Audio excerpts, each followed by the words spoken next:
Buksan natin tong in-order ko sa Lazada.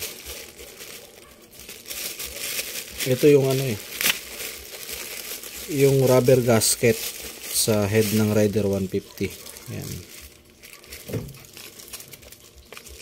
So check natin kung tama yung pinadala nila. Yun, ito tuping-tupi.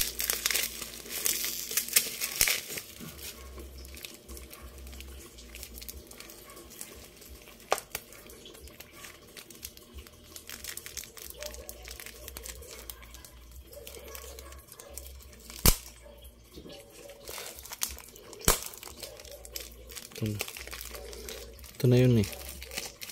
Kasi yung sa Rider 150 ko tumatagas na. Ayun. Ito yun. Ito yung kailangan kasi natin para hindi tumagas yung ano. Ayan o. Cylinder head gasket packing Rider 150. So sana ano to Yasaki genuine parts to. Ayan.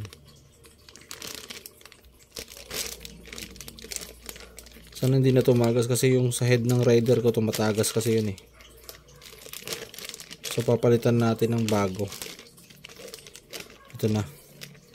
Para hindi na tumagas.